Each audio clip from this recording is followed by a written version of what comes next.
Para muchos la arquitectura es un arte o una disciplina elitista. Hoy tenemos con nosotros a un profesional que va a tirar por tierra muchos de estos tópicos. Miguel Serrano, buenas noches. Parece, pero no lo es, ¿no? Yo tampoco creo que parezca tanto, ¿no? Es cierto que siempre parece que los arquitectos vivimos un poco en un mundo un poco elevado de los demás, ¿no? O sea, no nos relacionamos con él los vulgares, ¿no?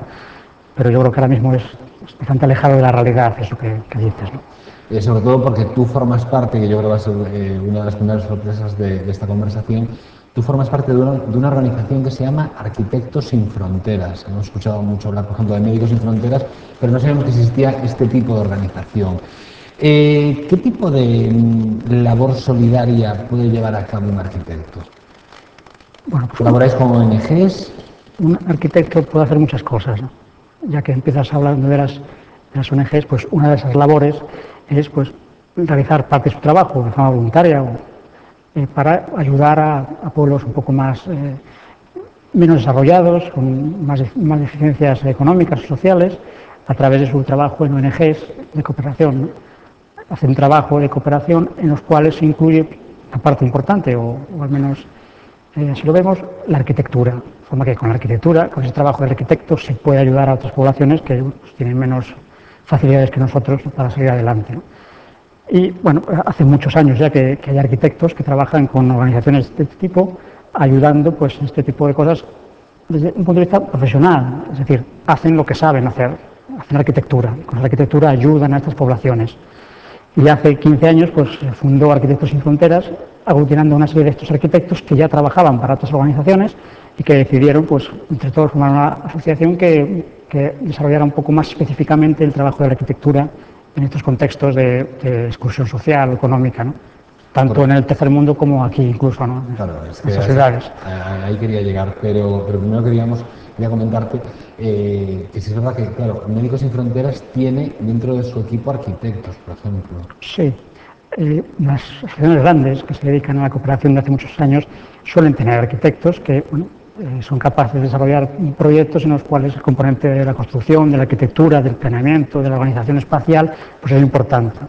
Médicos Sin Fronteras, Médicos del Mundo, la Cruz Roja, pues entre sus personas trabajadoras y profesionales tienen arquitectos, lógicamente, porque hace falta. Claro, Arquitectos Sin Fronteras es más específicamente de arquitectos y por lo tanto está mayoritariamente formada por arquitectos o planejadores o gente menos vinculada al ramo de la construcción y de la arquitectura, ¿no? Para el telespectador le resultará lógico y comprensible la labor del arquitecto, ya en este punto de la conversación, en el tercer mundo. Después profundizaremos más en ella. Pero hay un término que está como muy presente en los últimos tiempos, que es ese cuarto mundo. Lo que decías tú, la labor del arquitecto solidario sin necesidad de ir a Latinoamérica o a África. La labor de ese arquitecto solidario aquí. Sí, el mundo neoliberal que vivimos pues ha conseguido hacer diferencias entre países pobres y ricos, pero también entre los países ricos ha conseguido hacer diferencias entre personas ricas y pobres, personas que más o menos están en el mundo y personas que están excluidas, que no tienen esa facilidad para encontrar un trabajo, para tener una profesión. Y esos colectivos de personas pues también en algunos aspectos son necesario que colaboremos con ellos para pues mejorar alguna cuestión de su vida, ¿no? Estoy pensando pues que en algunos sitios se realizan informes, pequeños, más que proyectos, pequeños arreglos de viviendas que están en mal estado, que son viejas, para personas que no tienen ningún tipo de capacidad económica y eso pues les resuelve un poco la vida, ¿no? Eso, por ejemplo, en los cascos históricos para frenar un poco la especulación, ¿no? Sí, efectivamente. Realmente hay mucha presión a veces, lo que se da por llamar el mobbing urbanístico, que la gente presiona para que las personas mayores generalmente se vayan de sus cascos históricos para especular y conseguir una cierta rentabilidad. Pues a estas personas se les apoya de forma que con nuestros informes, con nuestra ayuda, son capaces de mantener esa vivienda, mantenerse viviendo en esa vivienda que es suya, que es lo único que tienen, que es lo único que pueden pagar, y bueno, pues de esta forma pueden vivir medianamente de forma digna, ¿no? En este tipo de casos, ¿cómo llega el arquitecto a contactar con esa persona? Claro, la labor de arquitecto en ese sentido suele venir de mano de asistente social, en muchos casos, de asociaciones de vecinos que ven que hay algunas personas con este tipo de problemas, entonces contactan con arquitectos pues que les echa una mano en este sentido. El arquitecto no va de por sí a estas casas llamando a la puerta, mira, ¿te puedo ayudar? ¿No? Claro. Es más complejo, ¿no? Porque si no, seguramente la persona esta que tiene dificultades pues no nos vería con buena cara, ¿no?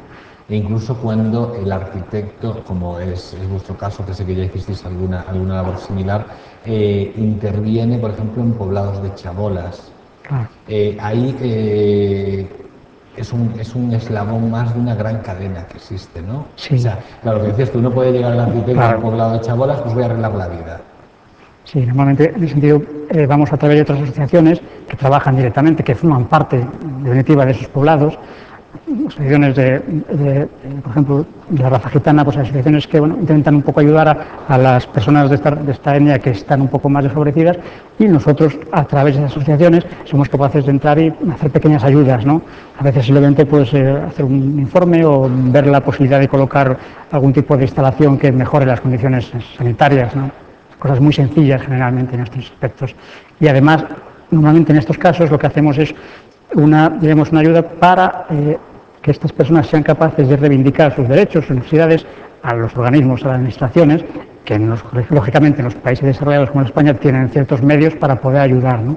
Esto es una labor también importante en este sentido. A veces no es tanto ayudarles a mejorar su casa, sino ayudarles, claro, ayudarles a que soliciten una ayuda para algún determinado aspecto, hacerles un informe para ver cómo está, y con eso que puedan conseguir una subvención o una aportación de las administraciones para mejorar sus condiciones de vida. Y también creo que mediáis para la integración de estas familias, ¿no? De adecuarles las viviendas cuando ellos se cambian pues, de esos poblados a una vivienda. Sí, alguna vez se ha hecho un trabajo más de formación conjuntamente con asociaciones.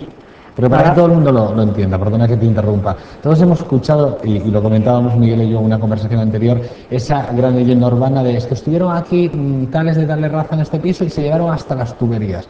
Hay que comprender también que las formas de vida son muy diferentes, que no puedes encerrar a un ser libre entre cuatro paredes y pedirle que viva según tus normas. Creo que también es una adecuación mutua de unos y de otros. Claro, hay una cierta formación a una serie de condiciones de la edificación, y por otra parte esa arquitectura, esa construcción que se hace debe estar también enfocada a una serie de personas que pues viven de una forma algo diferente, algo peculiar, necesitan a lo mejor un sitio, un espacio un poco más grande para almacenar el producto con el que trabajan, una serie de cosas que pues normalmente no se dan en las viviendas tradicionales o convencionales, ¿no? Y en eso también Arquitectos Sin Fronteras o otros arquitectos pueden aportar su experiencia y su reflexión para mejorar, hacer unos modelos de vivienda que se adapten un poquito más a ciertas particularidades, digámoslo así, ¿no? ¿Tú crees que la vivienda de protección oficial va a solidarizar la arquitectura y la sociedad en general? Bueno, diríamos, resolver el problema de la vivienda para colectivos que, por el mercado en el que nos encontramos, no son capaces de acceder a ella, pues hace que haya personas que se integren en la ciudad de una manera que no se haría si no hay estas ayudas de la Administración para la vivienda protegida y viviendas de protección, ¿no?